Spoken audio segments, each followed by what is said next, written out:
If you're a live audio freelancer and you're scared to talk about money, this video is for you. When I started out, I would simply look at my bank account. If it was a positive number and I saw a few invoices were coming in later this month, I was in good shape. But that's not enough to make sure you actually have cash flow that's going to sustain you for the long haul. We all know production is seasonal. January and December are dead. October is usually crazy. So you need to make sure you have a forecast and know what's going on in your business, and also have great data looking back to see if you're doing a good job. Do you actually know if you can give yourself a raise next year? How much did you actually spend on expenses versus travel cost or COGS? So we're going to jump into all that today, especially for your number phone book. I'm going to take it slow and go step by step through basic accounting, and I've got a great spreadsheet for you to help you do that. It's at producedbymkc.com/audio toolkit. It's one of the many tools in there I think that's going to help you a lot. It's called the Freelance Finance Spreadsheet. And we're going to jump into that today step by step and show exactly how I keep track of my finances and assess the financial health of my freelance audio business. Let's jump in. So here we are in the big, fancy, scary spreadsheet. So I know if you're new to accounting, this seems pretty overwhelming to look at all these cells and numbers, but I'm going to walk you through step by step what it takes to put together a financial plan for the year. And we're going to see how that breaks down monthly. I'll give you better data on how much work you actually need to do and how to control expenses and do all that. So you actually start on the right-hand side and you set it up for the year. And then most of the time when you're reviewing it on a monthly basis and putting in numbers, you're going to go column by column here on the left-hand side. So if you follow me here over to column P, we have our big financial accounts we're going to be using to keep track of stuff. As the spreadsheet says, this is fill out the orange cells in column Q first, and then we'll put in our tax rate and we'll get to that. So orange cells are inputs and blue are outputs. And of course, up here in neon blue, I have up here file, make a copy, and then you could edit this. So don't request access because I want to keep the original intact. So you go up here to file, make a copy, and then it's in your Google Drive and you have it to edit. Okay, so gross revenue. So that is total amount of money coming in the door. This is almost always from invoices you send to a client that you use to get paid for your work. So let's say there was a local nonprofit dinner that you ran sound for. It was a full day. That's a common production metric. A full day or a half day, that's 10 hours. And for me, a local full day is $500. So I would say, thank you very much, Client X. Here's an invoice that says within 30 days, pay me $500 and we will be square. So gross revenue is the total amount of invoices you think you could be able to send in a year to make that happen. So this also includes if you send an invoice to a client, let's say you traveled to a city, but they didn't pay for your plane ticket or your hotel up front and you had to incur that. If you're going to get reimbursed for travel or hotel or food or per diem, that kind of stuff, this would also be included in gross revenue.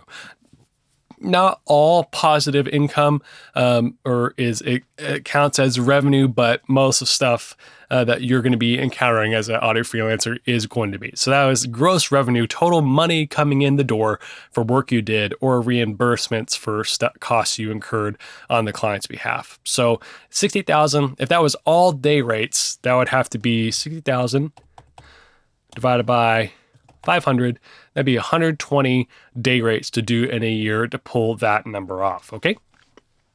Next row is COGS. This is probably new to a lot of people because you usually think just like income and expenses. So COGS is a different type of expense. So COGS is costs of goods sold. So let's say if you were a t-shirt factory, this is the cost it makes to make a t-shirt. So the factory you're in itself, you're paying rent on that. That's an asset you own. But to be able to get the cotton, the machine to make it together, all the dyes, all that stuff, that is all costs associated with making this t-shirt. So let's say for every t-shirt you make, it costs you $3 to make it. Then you're going to sell it for $10. So the COGS of that t-shirt is $3. So for us in audio world, when most of the time we're just selling our time, we're not a product-based business. You can basically translate this instead of cost of goods sold, cost of services sold. So what costs did you have to incur to make a specific job happen? Most of the time when we're just doing day rates, those are those travel expenses you had to incur on your client's behalf in order to do a show. So I had to do a show in DC last year. I had to buy my plane ticket and book hotel up front. No big deal. I was able to do that. But that would be a COG in that I would not have had to book that hotel or buy that plane ticket unless I did that specific service. So that's not going to be an operating expense, which we'll get to later, what I do to keep the expenses needed to keep my business running. It is attached to a specific service that I had to go do. So that's where I put COGS. And we'll talk about why it's important when we talk about gross profit next. So most of the time for you, this is going to be travel costs. And a lot of times this is going to be reimbursed. So the t-shirt factory doesn't get directly reimbursed for the COGS. They just sell it for more than they made it, right? So a unprofitable or a business that's not making money means the t-shirt costs $3, but the market only says they can only sell it for $1. Now they're in the hole. So you are able to bill your day rate and then also just get directly reimbursed for incurring those travel expenses if the client isn't paying for it up front. So I keep that in COGS to keep accounting a little bit cleaner for me. I used to keep it in other expenses, but I've recently moved those up and it's made a big difference. And we'll see why in gross profit here on P6. So gross profit means my gross revenue, so all money that came in the door minus my COGS. And this is really helpful. I remember last year I did a lot of travel and I did have quite a few day rates, and I looked at the total month, and the total amount of gross revenue for that month was like $12,000, which was a lot for me. And I was like, man, that's a really, really good month. But when I actually broke it down and I subtracted all the COGS, it was like I was traveling for a week and I had several plane tickets bouncing around all over the place.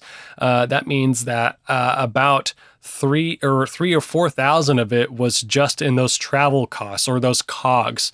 And so my gross profit was only about $9,000. So that's still a pretty good month, but it wasn't near, that $12,000 mark. And so you can look at that top line, and it's called top line because it's at the top, that gross revenue, and get skewed to see that big number. We have to know that, like, hey, I actually didn't make that money because I had to incur that cost of travel, and then it's just getting reimbursed. So it's just a net zero at the end of the day. So gross profit, some people also refer to this as AGI, adjusted gross income, but I call it gross profit. And so any of you that actually have an accounting degree and want to fact check me on this, please leave a comment below. This is just what's making sense to me. So gross profit. So this is a really important number to keep in check, especially if you do a lot of travel gigs, that this is what your actually billable rate is. This is like the true amount of day rates you're billing for, not just the actual travel costs you're tacking on top of. But this gross revenue number, let's say you do charge for travel days, that's still revenue coming in. That's not technically a day rate, but that's still income. So you still put that at the top. COGS is what you have billed to the client, the cost of services sold, and then gross profit is your gross revenue minus COGS. Okay. Moving on to OPEX. This is short for operating expenses. So these are different from COGS in that this is what it takes to keep the lights on your business. So typical operating expenses for audio freelancers might be gear that you need for a show. This is gear you might use in every show. I bought a new Pelican last year. This is not a COG because I didn't buy it to accomplish a specific project and for a specific client. It's just what I want to have on hand to help me have tools in the field and make my life easier. Another operating expense, I pay for Spotify so I can have access to all the music I need to in the field. I pay for a payroll software that helps take care of that for me called Gusto, and it's great. I pay for Dropbox so I can share files freely. I pay for Google Workspace now so I can have email and Google Drive and all that stuff that you see here. So those type of expenses are just operational things that help the business run and grow. Okay, so that's operational expenses. So 6,000 is a little high for most people, but it just depends on the services that you need to keep the lights on and what's going on. So next row is EBIT. This is earnings before interest and taxes. So this is your gross profit minus your operating expenses. So this is what you have in the bank before you pay yourself and you pay taxes. So this is basically how much of a control do you have over expenses apart from yourself and paying people. So some people have assistants or someone that helps out with that. So that's EBIT. The next is payroll. So this is how much you're paying yourself. So this is your not your true salary, because most people say if you go to work for some other production company and they say, hey, we're going to pay you 50 grand a year, then you're going to take taxes out of that. This is your, some people like to call this take home pay. This is what's going to your personal checking account at the end of the month. So it's a good idea to pay yourself monthly out of this. So this would be $35,000 a year. And then your business on your behalf is going to take care of pulling out the taxes. So I would have in your business at least a business checking account and a business savings account, and then you have your own personal checking account. So at the very minimum, you can get a little bit more complicated if you want to, but I would start there. That's how I operate. So that business checking is going to be where all your operational expenses are going from. If you need to pay for a plane ticket, buy some new gear, whatever. And that's also where you're going to pay yourself out of. So you're going to transfer it from your business checking over to your personal checking. And then that savings account is where every month is where I would transfer. I would have two things going on. It would be simultaneously your emergency fund, which I would have at least $1,000 sitting in there just in case some gear breaks or you have a bad month. And we're going to calculate that a little bit later. So you can not have to be hand to mouth every time. So $1,000 is a great place to start. But I would shoot to have at least next step would be 3 months of expenses, and maybe get all the way to 6 months of expenses, just so you can get through those tough months. So that's your emergency fund. And then I would also, and just have that number in mind, and then I'll also transfer over the taxes every month that you're saving. So on a monthly basis, and that's what this column R is you put in these inputs, and that's going to tell you what's that going to look like monthly to pull it off. So that would be if you are bringing in this amount of gross revenue, spending this amount in COGS and OPEX, and then payroll, is you're going to need to transfer over about $1,000 in taxes each month to keep up with that. And that's assuming you have a 25% tax rate. Taxes, as we know, are super complicated. Depends if you have state taxes, how much is your spouse making, do you have a spouse, do you have any other tax deductions like kids and all that. So it gets super, super complicated. So this is just a generic, pretty generous placeholder. You're probably going to be in pretty good shape if you do at least 25%. For some of you, it's going to be closer to 20. Some, it might be around 30. It just depends on where you live. And I'm just talking about the US tax system. If you're out of the country, good luck if you live somewhere else. But I think that's a good place to start.